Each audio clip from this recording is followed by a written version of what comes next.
उपस्थित सुधी सज्जन वैष्णव भक्तवृंद एवं मातृवृंदाদের চরণে আমার ভক্তিপূর্ণ প্রণাম। সবাই মিলে করো দয়া, আমি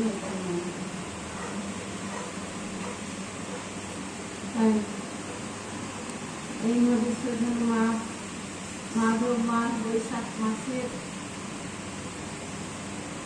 যে শুভ তিথিগণের মধ্যে আজ একটি বিশেষ তিথি। সেই তিথিতে আমরা সকলে এই বাপি বাবার গৃহেতে সকলে এসেছি। আজকে একটা বিশেষ তিথি, কেউ জানো? আজকে একটা বিশেষ তিথি, সীতা মায়ের আবির্ভাব। রামচন্দ্রের আবির্ভাব হচ্ছে চৈত্র মাসে, আর এই শুক্লা নবমী তিথিতে সীতা মায়ের রান্না আজকে বিশেষ বিশেষ দিন। তাই শাস্ত্রে বলছে শ্রীমৎ ভগবত গীতায় বুঝেন বহুনাম জন্ম নামান জ্ঞানবান মান প্রকৃতি বাসুদেবের সর্বনীতি স্বমহাত্মা সেদিলাম।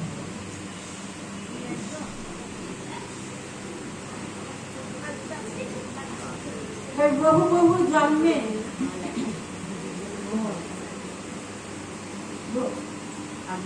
বহু বহু জন্মের পরে আমরা এই সাধু সঙ্গ লাভ করি। আর সাধু সঙ্গের মাধ্যমে আমরা ভগবানের বীর্যবতী কথা শ্রবণ করবার চূড়ান্ত সুযোগ লাভ করতে পারি। তাই বৈশাখ মাস, এই মাসে সমস্ত মানে প্রত্যেকটা দিন আবির্ভাব সব কিছু কি এক কথায় বলা যায় কি ধর্ম মাস। যেমন কার্তিক মাসে প্রদীপ দানের মাহাত্ম্য বেশি, ভগবত দিয়ে প্রদীপ দানের মাহাত্ম্যটা বেশি কার্তিক মাসে। আর মাঘ মাসে গঙ্গা স্নানের মাহাত্ম্য বেশি। গঙ্গা স্নানে যখন গঙ্গা স্নানে এবার প্রয়াস পূর্ণ হলো, তারপরে প্রত্যেকবারই দেববারই গঙ্গা স্নানের স্নান, শেষ দিনও স্নানের মাহাত্ম্যটা বেশি। আর বৈশাখ মাসের মাহাত্ম্য হলো হরিনাম। তাই করতে আনন্দে সবাই দেখবেন এখানে এই বৈশাখ মাসে কিঞ্চিত যদি ভগবানের নাম কীর্তন করা যায় তাহলে অনেক কিছু পাপ তাপ দূরীভূত হয়। আর বৈশাখ মাসে আর একটা কি তুলসীতে জল বানানো হয়। তো তুলসীর প্রণাম মন্ত্রে আছে কি মহাপ্রসাদ জননী সর্ব সৌভাগ্যবতী আদি ব্যাধি হরি তম নমস্তে বৃন্দায়ন। তুলসী গাছে যদি এই মাসে কেউ জল প্রদান করে বা জলে ছাড়া দেয় তাহলে কি হয়? সর্ব সৌভাগ্য লাভ হয়। এটা মন্ত্রে বলছে। আর যতই কিছু রান্না করা যাক না কেন তুলসী রেখে যতক্ষণ না দেওয়া যাবে ততক্ষণ কিন্তু প্রসাদ হয় না। তাই বলছে মহাপ্রসাদ জননী। আর আদি ব্যাধি সবকিছু উনি হরণ করেন। এই মাসে জল প্রদান করেন তাহলে পারে তার এইসব এই মাসে গৃহেতে গৃহেতে নাম সংকীর্তনের বিধান, নগরে নগরে নাম সংকীর্তনের বিধান।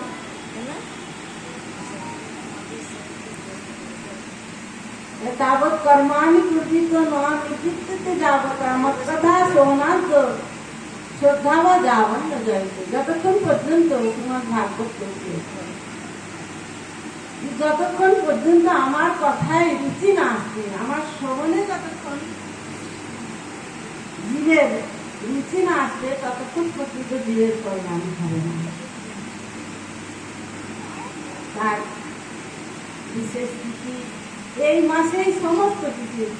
এই মাসে বদ্রীনারায়ণের দ্বার উদ্ঘাটন, এই মাসে নরনারায়ণের আবির্ভাব তিথি, এই মাসে পরশুরামের আবির্ভাব তিথি, এই মাসেতে শ্রীমদ্ ভাগবত রচিত হয়েছিল, এই মাসে সুখদেবের জন্ম, এই মাসে মহাভারত রচনা হয়েছিল, এই মাসে রামচরিত মানস রচনা হয়েছিল, এই মাসে দ্রৌপদীর বস্ত্রহরণ হয়েছিল এই মাসে।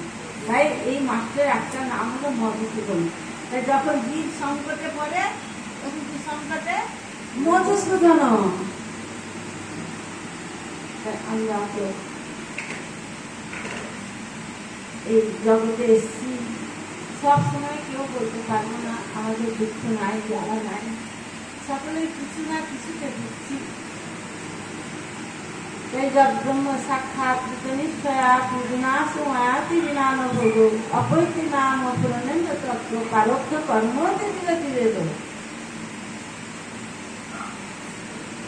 বলছি একমাত্র যে আমরা কর্মফল আমাদের আগে জন্ম যেটা আগে জন্মে যে পাপ করেছি যে কর্ম করেছি সেই ফলটা এখন পাচ্ছি ভোগ করছি এখন আবার যত করবো পরের যত্ন করবো এখন যে কারেন্টটা পুরাচ্ছি পরের মাসে আমাদের দিন এইভাবে পরপর পরপর আসবে যে সুকর্মই করি আর কুকর্মই করি সুকর্মের দ্বারা আমাদের পূর্ণ অর্জিত হয় এই যে এখানে নাম সংকীর্তন হচ্ছে এটা হলো সুকর্ম এর দ্বারা কি হবে পূর্ণ অর্জিত হবে আর কুকর্ম আর কুকর্মের দ্বারা কি হয় কর্ম তো সেটাও কর্ম সেটা পাপ সংকীর্ত হয় এটা হলো সুকর্ম কর্মচর্চা করতেই হয় বলছেন প্রারব্ধ কর্ম আমাদের ভোগ করতে হবে এই যে দেখি অনেকে দেখবেন আমরা এ জন্মে দেখুন কোনো পাপ করে নাই কিন্তু তখন তাকে ভুগতে হচ্ছে তাহলে কি ভগবানের ভজন করবে না যদি এখন না করে তাহলে পরের জন্মটাও সেরকম হবে এখন সেটা ভোগ হয়ে যাচ্ছে প্রারব্ধ আর অপ্রারব্ধ প্রারব্ধ মানে এখন সে কর্মের ফলটা ভোগ করছি আর অপ্রারব্ধ মানে দেখতে পাচ্ছি না পরে এটা করছে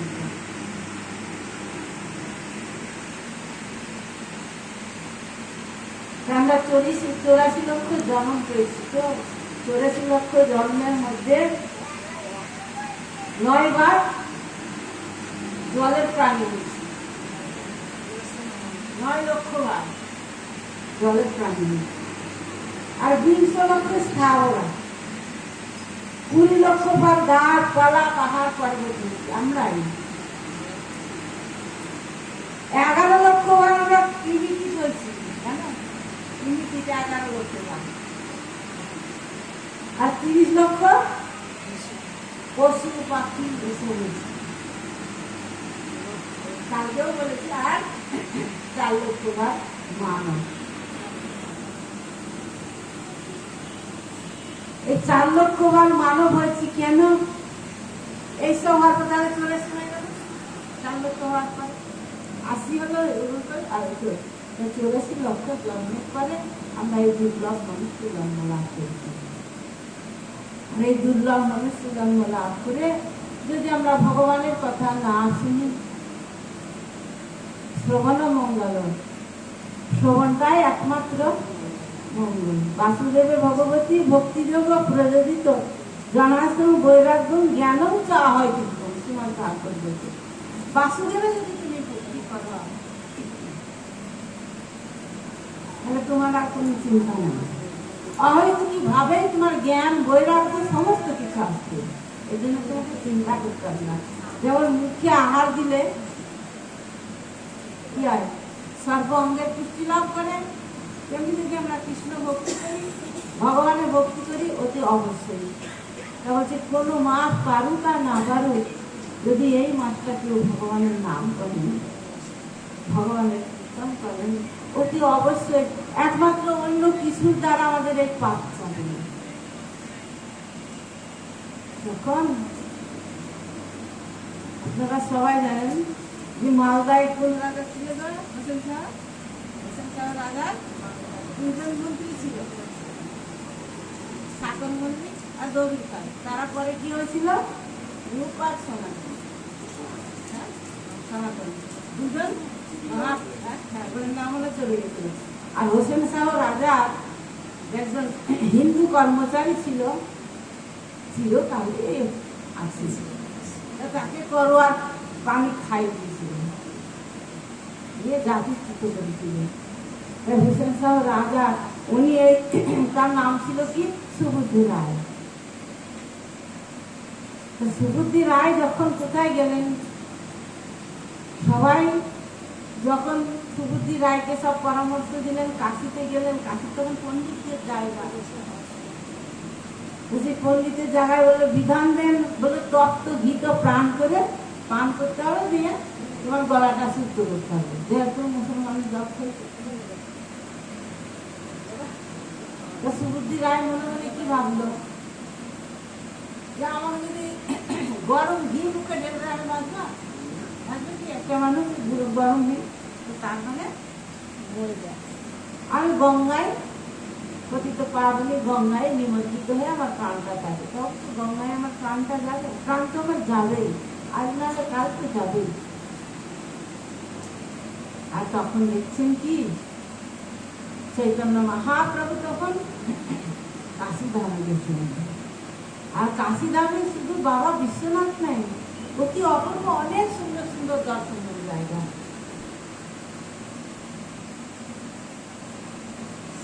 সেই গলিতে খুশিতে জেগে সেই দর্শন করতে হবে। আমরা সবাই গেলাম বাবার সঙ্গে, যে এই গলি সেই গলি ওই গলি। তপন মিশ্রের বাড়ি, যে তপন মিশ্র এসেছিল বাংলাদেশ থেকে সাধ্য সাধন বস্তু জানতে, চন্দ্রশেখর আচার্য, তাদের শিক্ষা দেওয়ার জন্য মহাপ্রভু 1 মাস কাশীতে ছিলেন।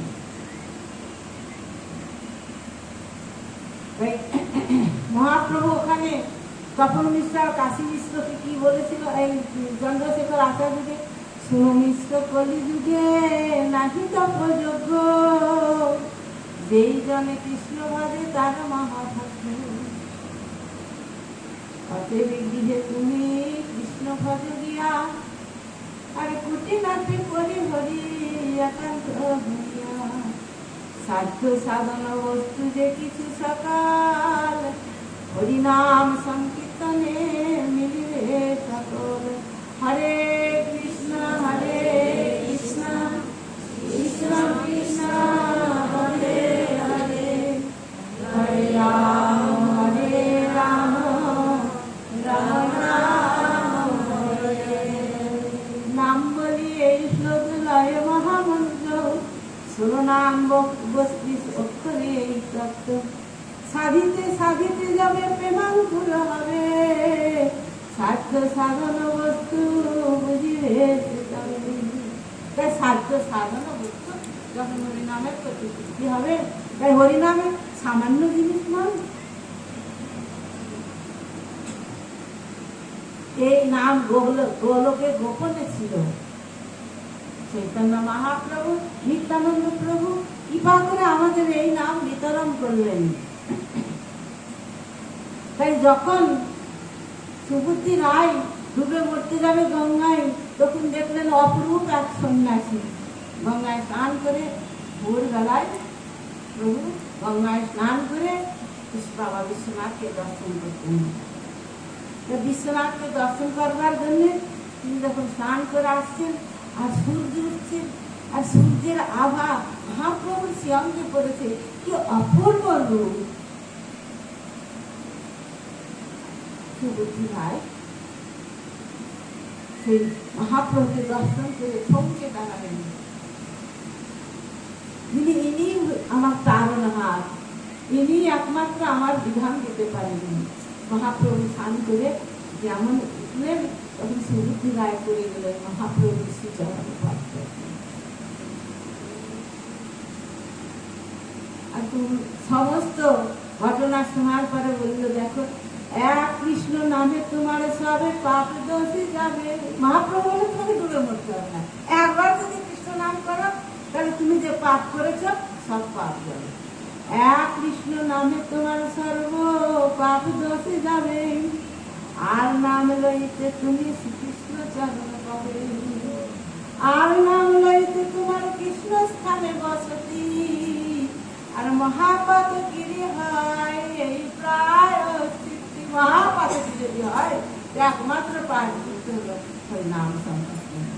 তাই পূর্বজন্মে আমরা যত পাপ করেছি, সেই পাপে আমরা এই সংসার জ্বালা ভোগ করছি, আদি ব্যাধি দুঃখ জ্বালা যন্ত্রণা কেউ বলতে পারবো না যে আমরা সুখী আছি। যার যেমন সে তেমনই দুঃখ পাচ্ছি, সবই তো আমাদের পাপের ফলে। তাই ভগবানের নাম সংকীর্তন যদি করি, তাহলে একমাত্র এই হরিনামের দ্বারাই আমাদের সর্ব পাপ বিনাশ হবে, অন্য কিছুর দ্বারা হবে না বিনাশ। তাই যেহেতু আজকে সীতা নবমী,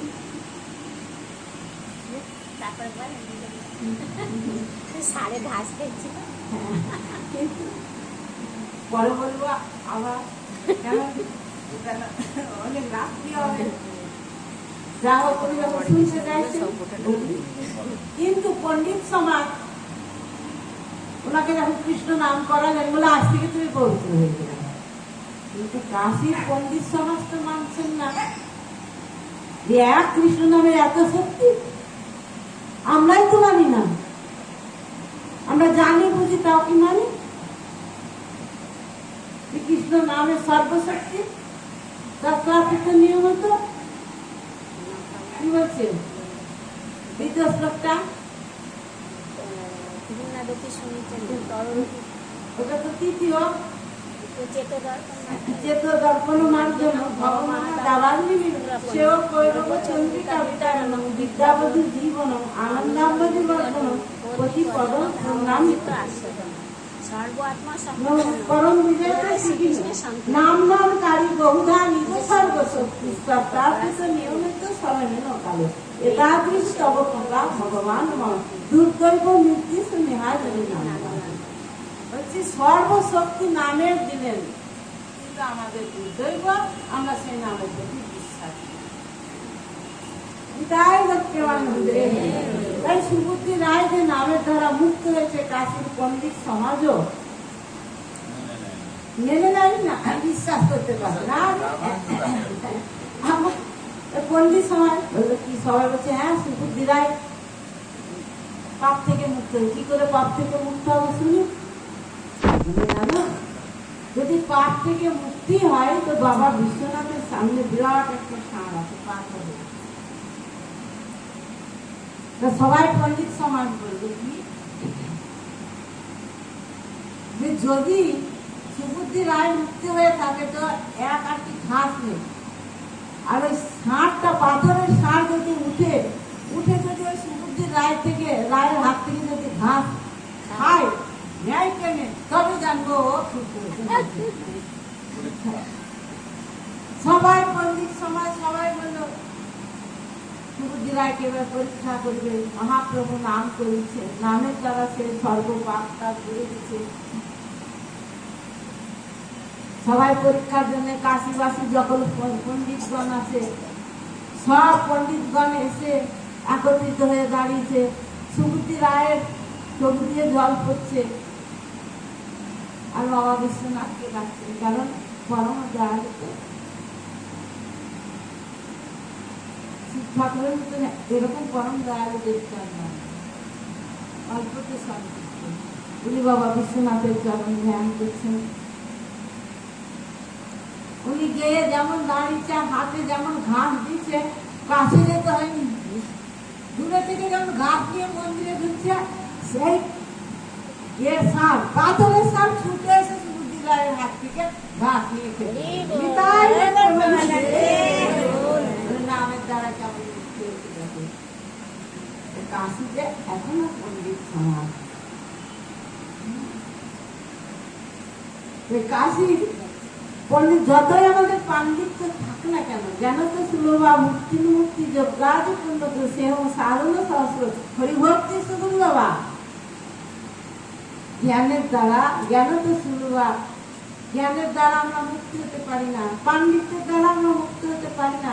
যতই আমার পাণ্ডিত্য থাক না কেন, যতক্ষণ পর্যন্ত ভগবানের বিশ্বাস না আসবে, ভক্তি না আসবে, ততক্ষণ কিন্তু আমরা ভগবানের চরণে পড়ব। পাণ্ডিত্যের দ্বারা হয় না। ছোট্ট একটা উপাখ্যান শোনো, যেহেতু কাশীর প্রসঙ্গ এসছে, তারপর আমরা মূল প্রসঙ্গে যাব। কাশীতে তো পণ্ডিত সমাজ, আর কাশীতে আবার একজন পণ্ডিত এসেছে, সব পণ্ডিত দিকে মানে পরাস্ত করবার জন্য। আর কাশীতে একে পণ্ডিত সমাজ, সেই পণ্ডিত এসে সেই সব জায়গা বিজয় করেছে। কালকে আমরা শ্রবণ করেছি দিগ্বিজয় পণ্ডিতের কথা নবদ্বীপে, আর আজকে কাশিতে এসছে কাশীবাসী পণ্ডিত সমাজগণকে পরাজিত করে। আর কাশিতে বসবাস করতে কে জানো? তুলসীদাস, কবির দাস, রুহি দাস, যে মানে মুচির কাজ করতো, তাকেও রামচন্দ্র দর্শন করেছেন। আর কবির যে বিধর্মী, সেও রামচন্দ্রের পরম ভক্ত, রাম নাম ছাড়া কিছু জানত না। তো সবাই পণ্ডিত সমাজ বললো কি, কবির দাসের কাছে গিয়ে বললো যে ওই পণ্ডিতকে পাঠিয়ে দাও কবির দাসের কাছে। কি না তো তক্কাটা কি হবে, মানে আগে প্রশ্ন করবে মীমাংসা দিবে। এখন পণ্ডিতকে সব কাশির পণ্ডিতরা গিয়ে কবির দাসের কাছে বলবে যে উনি এসছে আপনাকে কিছু জিজ্ঞেস করবে, আপনার কিছু বলে তো কিছুই বুঝতে পারছে না। ডিবেট হবে, ইংরাজিতে ডিবেট বলে, আর বাংলায় কি বলে? ইংরাজিতে তো বলে না, ও এক কথা বলছে এক কথা বলছে, কে জিতে? কারো তোমার কবিতা তো ভুলি ভালো, কবিতা তো ছাত্র পণ্ডিতের কিছু ব্যাপার নাই। বলছি কি বলবো আমি, বলে আপনি আগে, তখন পণ্ডিত বলছে কাশিতে এসছে, আপনি আগে আমার সঙ্গে বলুন, প্রশ্ন করুন, আমি উত্তর দিব, জবাব দিব। বলছে আমি কি বলবো, আমি তো জানি না, আমি একমাত্র জানি যে রামের চরণ সত্য, আর রামের নাম সত্য, আর নামের ভক্ত সত্য, এইটুকু জানি। আর আমি কিছু জানি না।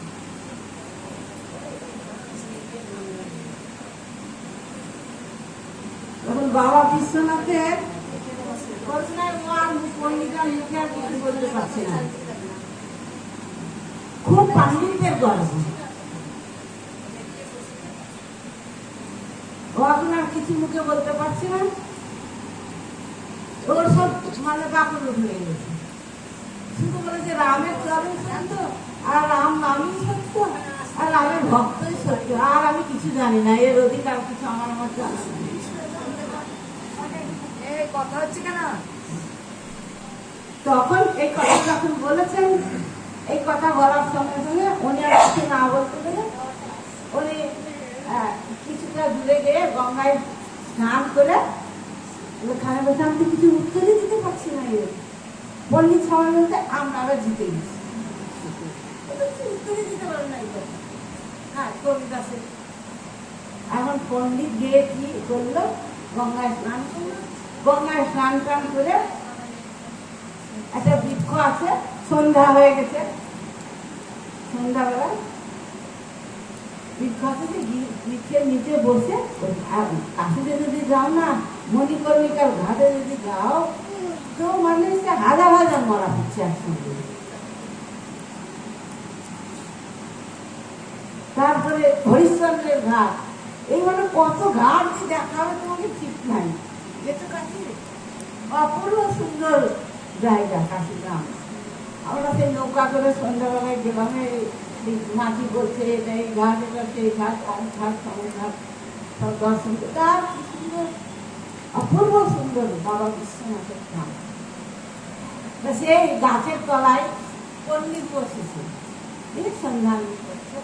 আর সেই গাছের উপরে না, গাছের তো অনেক নিকাট, আর সবাইকে আর মুক্তি লাভ করে, কিছু এখন ভূত জন্যে প্রাপ্ত হয়েছে। গাছের উপরে অনেক ভূত আছে, গাছের উপরে অনেক ভূত আছে। ভূত গুলা এ ডালে সে ডালে বসে আছে, একটা উঁচু ডাল আছে, সেই ডালে নিয়ে একটা ভূত বসে। তার একটা ভূত বলছে, ওই ডালে ভূত বসবি কেন? কেন জানিস না? ওই ডালটা মানে রিজার্ভেশন করা আছে একদিনের জন্য। সত্য কথা, ওটা একজনের জন্য আছে। কেন? ওটা প্রশ্ন কি হলো? হ্যাঁ, ওটা একটা মান্যগণ্য ভূত আসবে, বলে কে আসবে জানি না, ওই যে পন্ডিত করছে এখানে আঙ্গিক করছে, ও মরে তো ভূত হবে।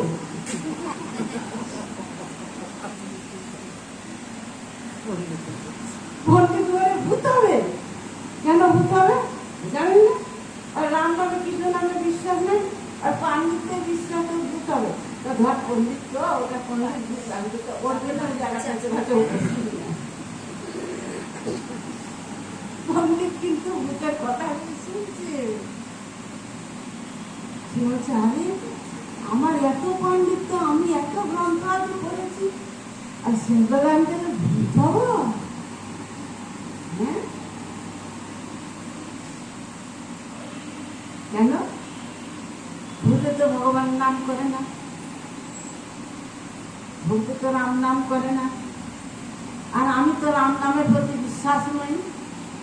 তাই কবিদাস বললো রামের নামই একমাত্র সত্য, রামই একমাত্র সত্য, আর রামের ভক্ত একমাত্র সত্য। তাহলে আমি তো বিশ্বাস করি, যে আবার কি বললো, তাই তো দেখছি। এখন এরা বলছে আমি ভূত হবো, এত পাণ্ডিত, বাপরে বাপ, ভূত একটা জমি ভূত হয়ে দরকার নাই। সঙ্গে সঙ্গে কবিদাসের চরণে গিয়ে পড়ে গেল, প্রভু আমি রাম নামের মহিমার কথা জানি না, আপনি আমাকে রাম নামে দীক্ষা প্রদান করুন। তাই পাণ্ডিত্যের দ্বারা কিছু হয় না, যদি ভগবানের প্রতি আমাদের ভক্তি না থাকে।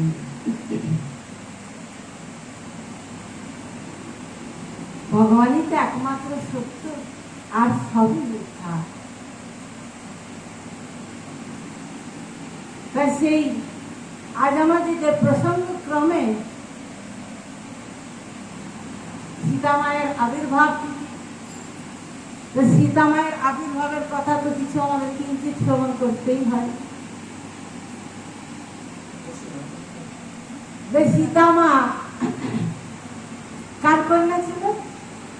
জনক রাজের, ঋষি জনক রাজের কন্যা ছিল। আর সীতা মাকে পেয়েছিল কোথায় থেকে? মাটি থেকে। মাটির থেকে এলো কি করে? মাটিতে এলো কি করে? অদ্ভুত রামায়ণ আছে, রাবণ এত দুষ্ট, মানে বলে ঋষি মণিদের কাছ থেকে কর সংগ্রহ করতে হবে। ঋষি মণিদের কি অর্থ আছে যে কর দিলে?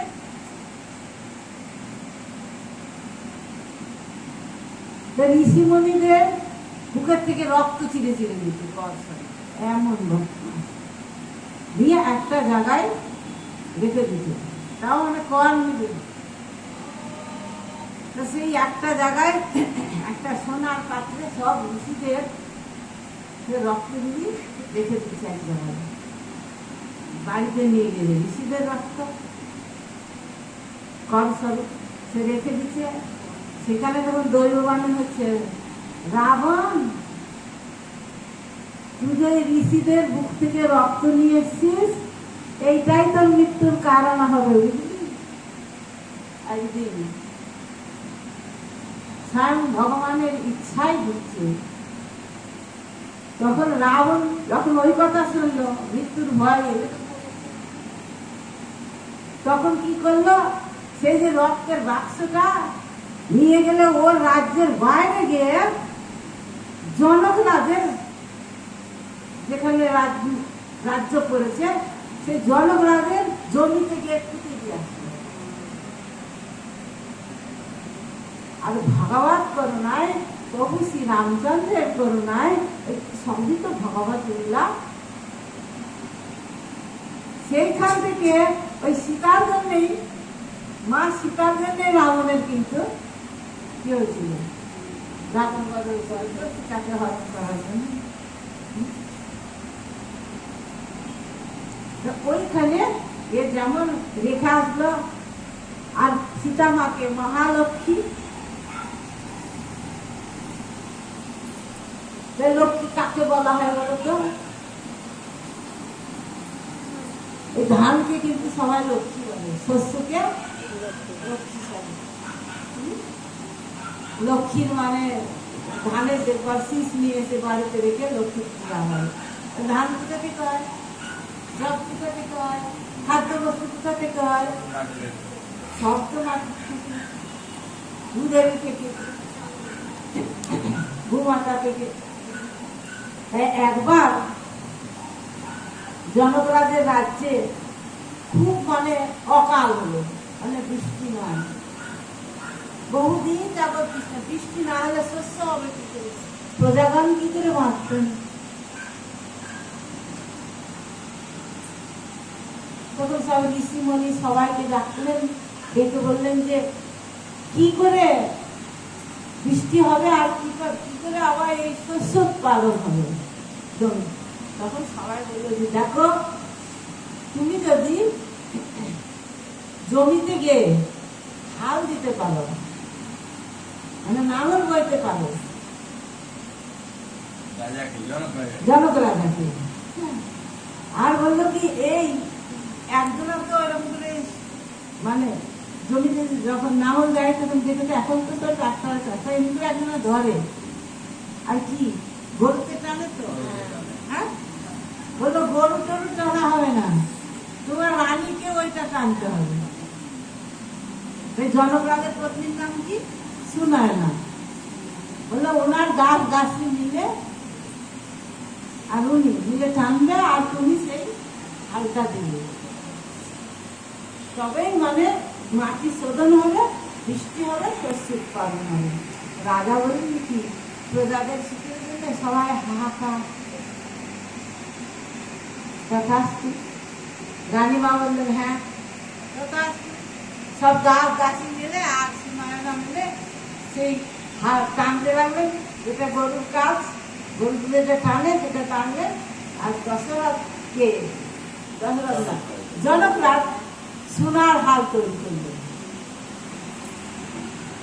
আর যেটা এখন যেটা কাঠের হাল হয়, আর সেটা হালটা কিসের থাকে, লোহার। আর সোনার ফাল দিয়ে, সোনার নাও দিয়ে এখন ওইভাবে টানছেন। সব ঋষিমণি সব বেদস্তুতি করছে, ইন্দ্রদেবকে ডাকছেন যাতে বৃষ্টি হোক। যেমন জনকরাজ হাল নামিয়েছেন, অমনি আকাশে মেঘ হয়ে গেছে, আকাশে মেঘ হয়ে গেছে। সবার খুব আনন্দ। দ্বিতীয় অবসরে টানতে টানতে এক জায়গায় সেই যে নাঙলের যে ভাগ সেটা আটকে গেল। এখন যত রানীরা মানে শোনায় না, সব গাছ গাছ মিলে তারা কিন্তু কেউ আর টানতে পারছে না, আটকে গেল। তখন সব ঋষিমণি এসে তারা তখন টানতে মানে শুরু করলো, কেন সেখানে লেগে গেছে। যখন যখন জোর ভাবে টানলে তখন ওইখান থেকে একটা সোনার বাক্স, আর সেই সোনার বাক্সটা যখন খোলা হলো, দেখছে অপূর্ব সুন্দরী এক কন্যা। জয় সীতা মাতা কি জয়। আর সেই কন্যা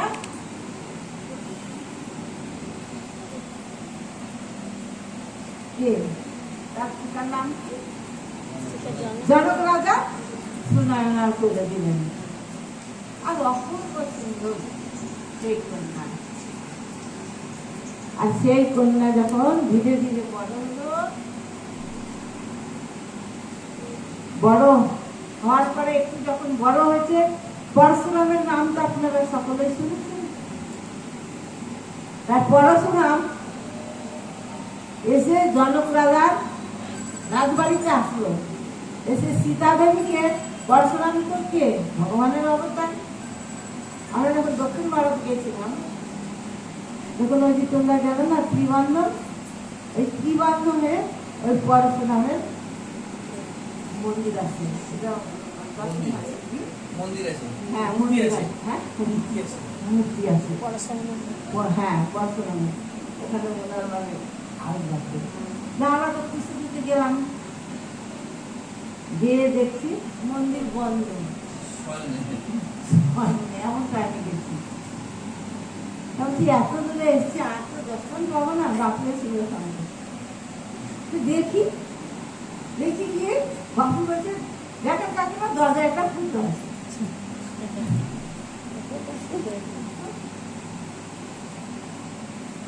সেই ফুটো দিয়ে দর্শন করছি, বাপ রে কি রূপ গুণ, কেড়ে আসছে ওদিকে। জিজ্ঞেস করো ভাগ্যে না থাকলে তো তীর্থ দর্শন হয় না। এগুলো মহামারা। এখন কেউ যা দেশের যা অবস্থা, কেউ যেতে পারবে কোথাও বাইরে? যুদ্ধ ঘোষণা হয়েছে, যাবো বললেই হবে। অনেক ভাগ্য থাকা চাই, তবে তীর্থ দর্শন হয়। তীর্থ দর্শন মহাভাগ্য ছাড়া, মহাপুণ্য ছাড়া হয় না।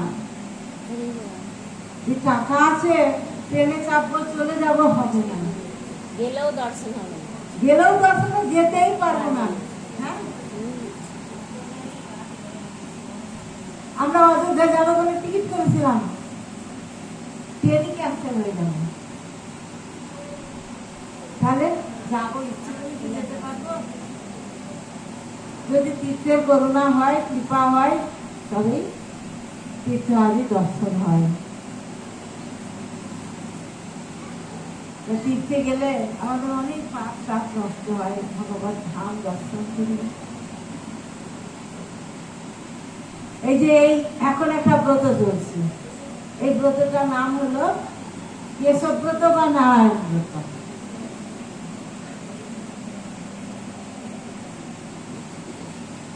মানে নারায়ণ ব্রত কেন? এই বৈশাখ মাসে এই যে শালগ্রাম শিলাতে নারায়ণ আবির্ভূত হয়েছিল, তাই গণ্ডকী নদীতে। গণ্ডকী গৌমতীতে একটা শালগ্রাম পাওয়া যায়, আর গণ্ডকী নেপালে।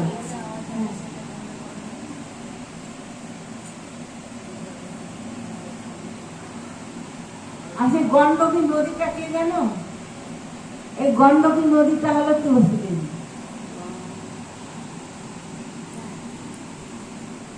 আর তুলসী দেবী এই মাসে, মানে ওই শালগ্রাম আবির্ভাব হয়েছিল। আর জানো কি, অনেক বিস্তৃত, এক কথা বলতে আর এক প্রসঙ্গে চলে যেতে হয়। রাম সীতা মায়ের প্রসঙ্গ হয়েছে, সেটি কিঞ্চিত শ্রবণ করতে হবে।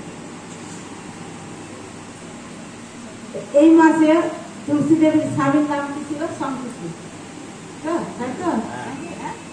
শঙ্করচূড় দত্তর সঙ্গে তুলসী দেবীর বিবাহ হয়েছিল। কেন বিবাহ হয়েছিল? আগে তো অসুরদের ওরকম ছিল, কিন্তু তুলসী দেবী চিরকাল নারায়ণকে প্রতিরূপে পাওয়ার জন্য উনি তপস্যা করেছিলেন। কিন্তু শঙ্করচূড় দত্ত তুলসী দেবীকে হরণ করে জোর করে বিবাহ করেছিলেন। কিন্তু তবুও তুলসী মাতা ওই শঙ্করচূড়কে স্বামী রূপেই মানে সেবা করেছিলেন, যেহেতু বিয়ে করেছিলেন। কিন্তু যা হোক, যে কারণেই হোক, তুলসী দেব সেই শঙ্করচূড় দত্তকে বধ করেছিল স্বয়ং নারায়ণ এই মাসে।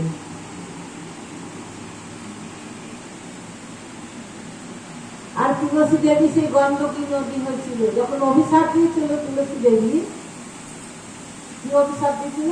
যে তুমি, তোমার কোনো দয়া মায়া নাই। সবাই আমরা মায়াল আছি, কিন্তু জানে যে অসুর তাহলে আমার স্বামীকে হত্যা করলে তুমি পাষাণ হয়ে যাও। পাষাণ হও বলে, আমি পাষাণ হবো, ঠিক আছে, কথা। কিন্তু আমি যে পাষাণ মূর্তি ধারণ করবো, সে তুমি আমার কাছে থাকবে, তলে এবং উপরে। নারায়ণের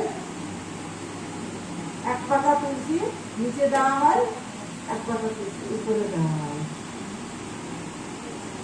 সেই তুলসী দেবী হলো ওই গণ্ডকী নদী। ওই নদীতে শালগ্রাম শিলা আজও পাওয়া যায়, সবই এই মাসে। তাই জন্য এই মাসে ভগবানের নারায়ণ, জলের একটা নাম কি? নারায়ণ। এই যে তুলসী জলে ধারা দেওয়া হয়, সবসময় নারায়ণকে তুলসী দেবীর করে অর্পণ করা হচ্ছে, জল দেওয়া হচ্ছে। তাই তুলসী দেবী বড় খুশি হন। তাই যাই হোক, যে প্রসঙ্গের কথা আমরা শ্রবণ করছি, এই লীলার এই মাসের মাহাত্ম্য, বড় মাহাত্ম্য। এটা কেশব ব্রত, নারায়ণ ব্রত। গ্রামের দিকে এই নারায়ণ ব্রতটা কিন্তু পালন হয়, দেখতে শুনে জানি না, আমাদের বীরভূমে দেখছি। এই সংক্রান্তির দিন যেদিন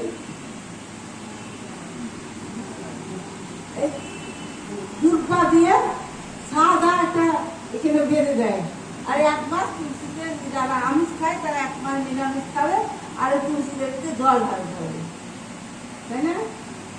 এক মাস এই ব্রতটা করবে। এই মাসটা খুব পুণ্যের মাস, ধন্যের মাস। এই মাসে নৃসিংহদেবের আবির্ভাব, এই মাসে বুদ্ধের আবির্ভাব, এই তো নৃসিংহ চতুর্দশী আছে, তারপরে বুদ্ধ পূর্ণিমা আছে, এই মাসে পরশুরামের আবির্ভাব, এই মাসে সুখদেবের আবির্ভাব। এই মাসটি বড় পুণ্যতিথি। এই মাসে সকল জনগণ সকলে কিন্তু এই মাসে সত্যযুগ আরম্ভ হয়েছে। এই বৈশাখ মাসে সত্যযুগ আরম্ভ হয়েছে, আর ত্রেতা যুগ আরম্ভ হয়েছে কবে জানো? কার্তিক মাসে।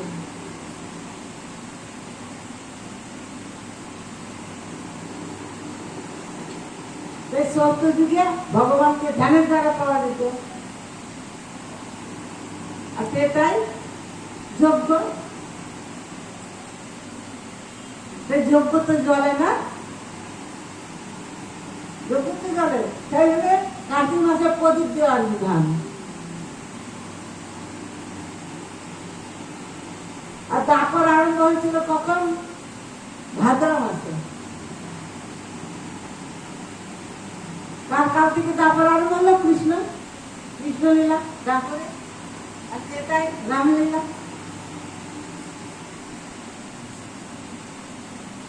আর কলিকাল আরম্ভ হয়েছিল মাঘ মাসে। মাঘ মাসে কলিকাল, আর মাঘ মাসে কার আবির্ভাব হয়? জয় নিতাই চাঁদ কি জয়। উদ্ধার করবার জন্য একমাত্র সেই নিতাই চাঁদের করুণায় গৌরাঙ্গ মহাপ্রভু এসে সকল জগৎবাসীকে নাম প্রেমের মালা গেঁথে পড়িয়েছিলেন। নিতাই চাঁদের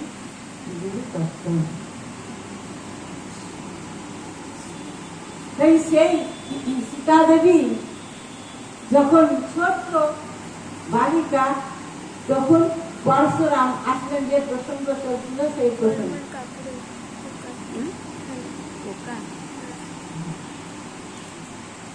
সেই প্রসঙ্গ আসলো কি? সেই প্রসঙ্গে যখন একদিন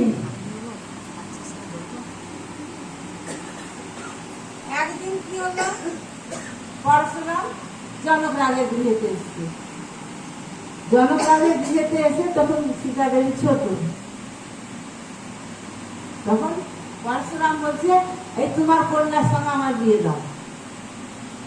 জনকরাজ দেখছি যে বাবা কত রক্ত খাচ্ছে, বললো প্রভু বিয়ে তো দিতাম, কিন্তু সীতা তো খুবই বালিকা, ছোট, তারপরে তার যুবতী হোক। তখন পরশুরাম কি করলো? বলে দেখো, আমি মাহেন্দ্র পর্বতে গেছি তপস্যা করার জন্য, আর আমি আমার প্রভু হরধনু শিবের ধনুক রেখে গেলাম। আমি যদি তপস্যা করতে করতে যদি ফিরে আসতে না পারি, তাহলে এই ধনুকের যে কি গুণ করাবে, তার সঙ্গে বিয়ে দিবে। বিয়ের যখন উপযুক্ত কাল আসছে, আর আমি আসতে পারলে তো ভালো। কিন্তু রাম পরশুরাম সে ভগবানের অবতার, কিন্তু এটি একটি লীলা। তাই পরশুরাম তো মহেন্দ্র পর্বতে তপস্যায় মগ্ন হয়ে গেলেন। সীতা দেবী তো পূর্ণ বয়স্কা হলেন, যুবতী। তারপরে সবাই তো জানেন রামায়ণের কথা। তারপর কি আসলো? যখন রাম লক্ষ্মণ ভরত শত্রুঘ্নকে অযোধ্যা থেকে কে নিয়ে এসেছিল বলে? বিশ্বামিত্র। রাক্ষসের অত্যাচারের জন্য যজ্ঞ ঠিক মতন করতে পারছেন না, প্রথম রাম লক্ষ্মণ কাকে বধ করলো? তারকাকে। তাহলে রাম অবতারের প্রথম তারকাকে বধ করলো, উদ্ধার করলো। আর কৃষ্ণ অবতারে 7 দিনে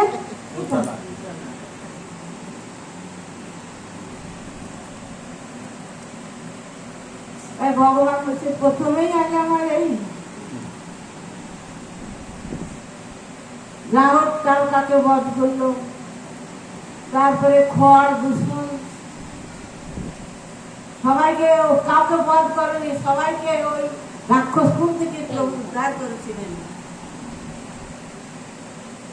তারপরে বিশ্বামিত্র কুল সবাই আমন্ত্রণ পেলেন, জনক রাজের সবাই থেকে সীতা মায়ের স্বয়ংবর সভা হবে। কি যাতে এই ধনুকে যে মানে গুণ দিতে পারবে তার সঙ্গে সীতা মায়ের বিবাহ হবে। সমস্ত রাজ্যে ঘোষণা করা হলো। বিশ্বামিত্র আসছেন, রাম লক্ষ্মণ তখন তার আশ্রমে পথমধ্যে কাকে উদ্ধার করলেন? অহল্যাকে। অহল্যা পাষাণ লিখেছিলেন, শ্রীরামের পাদপস্যে তিনি আবার উদ্ধার লাভ করে তার স্বস্থানে চলে গেলেন। তারপরে বিশ্বামিত্রের সঙ্গে কি আসলেন? রাম লক্ষ্মণ তাই জনক রাজের রাজসভায়। তারপরে বড় বড় সব রাজন্যবর্গ এলো। কিন্তু ওই যে হরধনু, পরশুরাম যে ধনুক দিয়ে গেছিলেন সেই ধনুক কেউ তুলতে পারেন না। এমনকি রাবণ এসেছিল সেই সভায়, কিন্তু কেউ পারল না সেই সবাইকে। তখন সবাই মিলে কি বললাম, আমরা সবাই মিলে তুলবো। তখন জনকরাজ বাধা দিল, সবাই মিলে তুলতে হবে না, আমি জানছি আমার পুত্রী বিবাহ হবে না, তোমার এই অবস্থায় থাকবে। ঠিক আছে, আমার ভাগ্যে নাই। এই কথা বললে পৃথিবী বীর শুননা হয়েছে। কে শুনল? লক্ষ্মণ। লক্ষ্মণ তুলে রাগারাগি করতে লাগলো যে আমরা হলো সূর্য বংশীয়, আর আমার প্রভু শ্রীরামচন্দ্র থাকতে হচ্ছে বীর শুননা হয়েছে। তখন বিশ্বামিত্র আজ্ঞা দিলেন, তোমরা 2 ভাই যাও।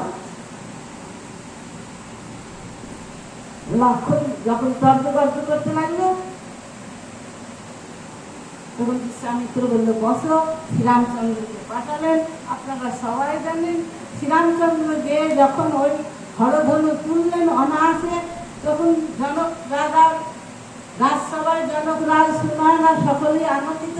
আগে থেকেই রামচন্দ্রকে দেখে ওনার পছন্দ হয়েছিল যে এই ছেলের সঙ্গে যদি আমার মেয়ের বিয়ে হয় তাহলে পরে আমাদের বড় আনন্দ হবে। তাই রামচন্দ্র যখন ধনুক তুললেন, আর ধনুক যখন তুললেন তখন ধনুক কানে কানে রামের কি বললেন জানেন? বলে দেখো আমি কাউরে হাতে উঠিনি প্রভু, তোমার হাতে আমি উঠলাম। আমার একটা সত্য আছে, এরপরে যখন তুমি কৃষ্ণ লীলায় আসবে তখন কিন্তু আমাকে হাতে রাখতে হবে। তো ওই ধনুক কৃষ্ণ লীলায় বংশ অবতার হয়েছিল। কৃষ্ণ সবসময় কি রাখতেন? মাসি রাখতো। এখনো বংশ অবতার মন্দির আছে বৃন্দাবনে, আমাদের দর্শন হয়নি, খুঁজে বার করতে পারিনি। শুনেছি শাস্ত্রে, কিন্তু খুঁজে বার করতে পারিনি। কোথায় কোন কোনায় আছে সবসময় তো দর্শন পাওয়া যায় না। তাই বংশী কানে কানে বলে, এই ধনুক কানে কানে বলে দিল রামচন্দ্র তথা। এ যুগে তো আমি, তুমি তো ভেঙে দাও, তাই 3 খণ্ড হয়ে গেল ধনুক। ধনুক যখন 3 খণ্ড হয়ে গেল, সীতামা এসে বরমাল্য চড়িয়ে দিলেন। আর ধনুক ভেঙে গেল তখন কে ছুটে আসলো? পরশুরাম ছুটে আসলো। হ্যাঁ, আমার ধনুক, শিব ধনুক ভেঙে অনেক তর্ক গর্জন করলো। লক্ষণ তো বলছে, আমরা ছোটবেলায় কত ধনুক ভেঙেছি, কেউ আমাকে কিছু বলে না। আরে ফাটা ধনুক, পুরানো ধনুক ভেঙে গেছে বলে এত আপনি রাগারাগি করছেন। রামচন্দ্র বলল, তোমার ভাইকে সাবধান করো। হ্যাঁ বলে, জানো না আমি নিক্ষত্রিয় করেছিলাম, 21 বার না কতবার করেছিল নিক্ষত্রিয়। মানে একটা ক্ষত্রিয়কে রাখেনি। গ্রাহকের একটি লীলা আছে, একটা লীলা কাহিনী আছে, আমাদের সময় হবে না। তো যাই হোক, সীতা দেবীকে রামচন্দ্রের সঙ্গে বিবাহ হলো। তারপরে সীতায় আসলেন অযোধ্যায়। অযোধ্যায় আসার পরে আপনারা শুনেছেন, পিতৃসত্য পালন করার জন্য কই বর দিল দুটো। এক বর কি ভরতকে রাজা করতে হবে, আর এক বর সবাই শুনেছে রামলীলার কথা, কিন্তু পুরুষরাম চরিত্র শোভন রূপধা আমি সংশয় করেন রাবণ কর্ম বন্ধন বিমর্শিত। রামচরিত লীলা শ্রীমদ ভাগবত করছি, যদি কর্মবন্ধন না হয়, এই রামলীলা যদি শ্রবণ করা যায়, আজকে সীতামায়ের আবির্ভাব লীলা তো ওই কিঞ্চিত আমরা শ্রবণ করছি। এইভাবে পিতৃসত্য পালনের জন্য রামচন্দ্র বনে আসলেন। আর বনে আসার পরে এবার রাবণ কাকে হরণ করলো? ওই সেই সীতা। এবার সে তার মৃত্যুর কারণ। আর সীতা যখন হরণ হয়ে গেল, চৈতন্য মহাপ্রভু যখন কোথায় গেলেন? দক্ষিণ ভারতে। আর দক্ষিণ ভারতে যখন গেলেন চৈতন্য মহাপ্রভু, দক্ষিণ ভারতে অনেক তীর্থ আছে, তো সেই তীর্থ দর্শন করতে করতে এক জায়গায় গিয়ে একটি আশ্রমে গিয়ে উপস্থিত হলেন। সেখানে একজন ভক্ত থাকেন। মহাপ্রভুকে দর্শন করে খুব আনন্দ পেলেন। তিনি মহাপ্রভুর জন্য রান্না বান্না করে ভোগ লাগালেন, কিন্তু তিনি কিছু খেলেন না। মহাপ্রভু জিজ্ঞেস করছেন যে, তুমি কিছু প্রসাদ পাবে না? বলল, না, আমি কিচ্ছু নিব না, আমি কিচ্ছু খাবো না। কেন? না তো ওই রাক্ষস আমার সীতামাকে হরণ করে নিয়ে গেছে।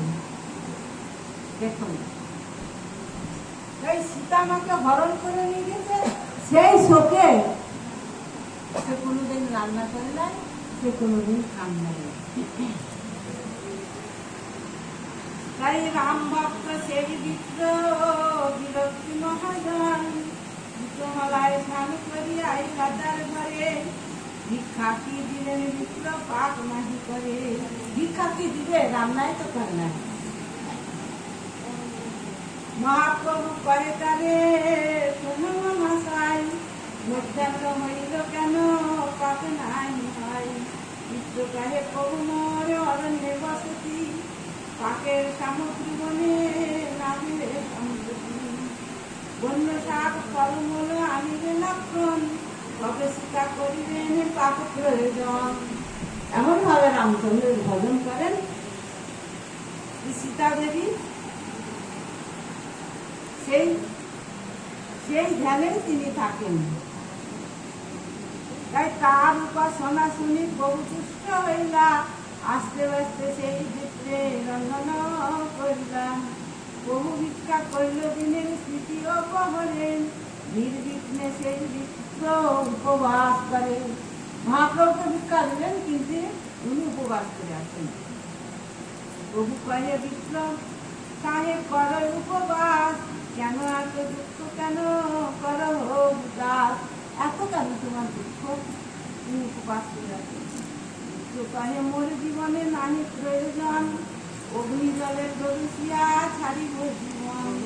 তাই জগৎ মাতা মহালক্ষ্মী সীতা ঠাকুরানী রাক্ষসে করছিল তাদের ইহা কানে শুনি। বলছে আমার জগন্মাতা সীতা দেবী তাকে রাক্ষসে স্পর্শ করেছে, আমি কি করে খাই? তখন মহাপ্রভু বললেন যে দেখো, তাই সেই ভক্ত বলছে এসো এই ধরিবারে কবু না যাই, এই দুঃখে জলে দেহ প্রাণ না যাই। কবু কহে এ ভাবনা না করিও আর, পণ্ডিত হইয়া মনে না করো বিচার। ঈশ্বর প্রেয়সী সীতা চিদানন্দ মূর্তি হচ্ছে সে রামের ঘরণী। তাই রামের ঘরণীকে সীতামাকে কেউ রাবণ কখনো হরণ করে নিয়ে যেতে পারে জানো? তাহলে শুনো তুমি আমার মুখে। যখন রাবণ আসলো সীতা হরণ করবার জন্য, কারণ সীতা হরণ না করে তো রাবণের মুক্ত হবে না, তো অভিশাপটা আগে থেকেই আসলো।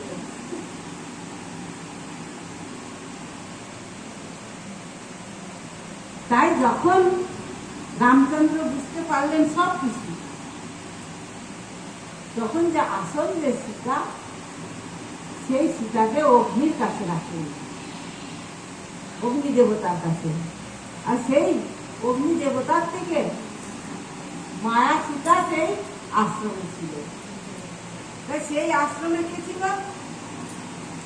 যে প্রাকৃত ইন্দ্রিয় দ্বারে দেখিতে শক্তি, দেখিতে নাই শক্তি, করছিবার কার্য আচুর না পায় দর্শন।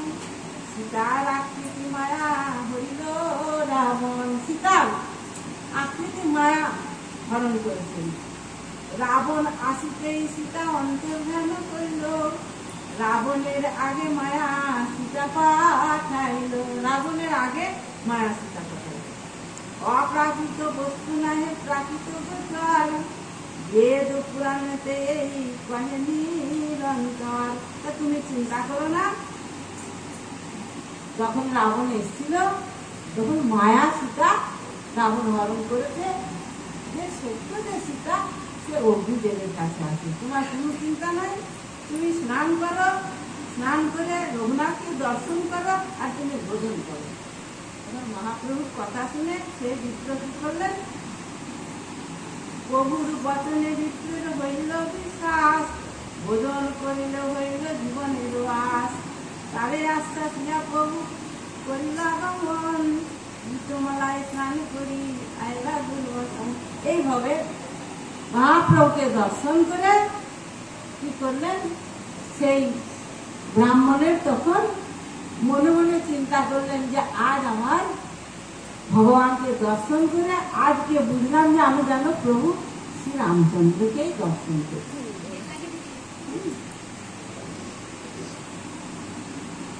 এই রামচন্দ্রকেই আমি দর্শন করছি। সীতামা তাহলে অগ্নির কাছে ছিল। তাই যখন আমরা শুনি, যখন সীতা মাতাকে যখন কে রাবণকে বধ করে সীতা মাতাকে যখন নিয়ে আসা হলো, তখন রামচন্দ্র কি বলেছিল? যে রাবণের বিয়েতে ছিল, এখন সীতাকে শুদ্ধ করবার বললে আগুন জ্বালানো, আগুনে প্রবেশ করুক সীতা, যদি না পুড়ে এটা কেন করা হয়েছিল? আগুন যখন অগ্নি দেবতাকে জ্বালানো হলো, ছায়া সীতাকে যখন ওখানে রাখা হলো, আর তখন অগ্নিদেব আসল সীতা নিয়ে এসে রামচন্দ্রের কাছে দিলেন, আর ছায়া সীতা এটা হলো ভগবান লীলা বা ভগবান কাহিনী। তাই ভগবানের অনন্ত লীলা। আমরা যে দুটো কান দিচ্ছি, ভগবান দুটো কান দিচ্ছি কিসের জন্য? ভগবত কথা শ্রবণের জন্য, কীর্তনের জন্য। তো এই কানে এই সবসময় যদি আমরা এই সংসারের কথা শুনি, আকথা কুকথা শুনি, ভগবানের কথা যদি না শুনি, তাহলে আর পরজন্ম আমাদের কান দিয়ে নাই, ঠসা করে পাঠাবে, ঠসা। যখন শুনি না, পরজন্ম আর শুনতে পারি, যদি বা মানুষ হবে তো ঠসা হবে। হয় গো, ওই যারা খসা হয় না, কানে শুনতে পায় না, জন্ম বহু বহু জন্মের পাপে ভগবত কথা শুনি নাই, তাই এই জন্য কানে শুনতে পাচ্ছেন না। আমি বলছি না, শাস্ত্রে বলছে কিন্তু তো কান নিয়েছিলেন, শুনেছিলেন ভগবানের কথা, তাই ভগবানের শ্রবণ মঙ্গল। যদি সৌভাগ্য সুযোগ হয়, সৎসঙ্গ যদি লাভ হয়, সৎসঙ্গের মাধ্যমে শতাং প্রসঙ্গাত মঙ্গ বীর্য ভবন কিহিত কর্ম রসায়ন কথা, এই বীর্যবতী ভগবানের কথা শ্রবণ করলে আমাদের যে সকল পাপ তাপ আছে, জ্বালা ব্যাধি দুঃখ জ্বালা আমরা সবসময় জর্জরিত, একমাত্র ভগবানের কথায় ভগবানই আমাদের এই দুঃখের সাগর থেকে পার করতে পারে, তাই এইখানে রইল বন্ধ অমৃত লাভরি বদন করে সকলে একবার তাই একমাত্র ফুলে ছিল ফুলে একমাত্র ভগবানের আমাদেরকে এই সংসার থেকে পার করতে পারে। পোকা মালাতে ছিল ফুলে যদি চেষ্টা করি একটু দান করার, তুমি বাজাও, পারবো কিনা জানি না। ঘুরে নিয়ে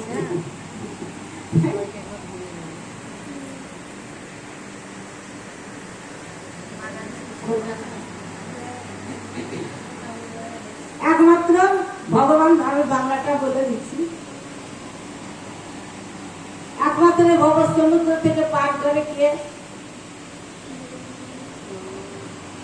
এই ভব সমুদ্র থেকে পার করার নাই আবার মাঝি হলো কে? কৃষ্ণচন্দ্র। নাইয়া লে চলে পল্লী পার সাগরিয়া, লে চলে পল্লী পার লাইয়া করে দে পল্লী পার সাগরিয়া, লে চলে পল্লী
बहुत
দিয়ে আসবো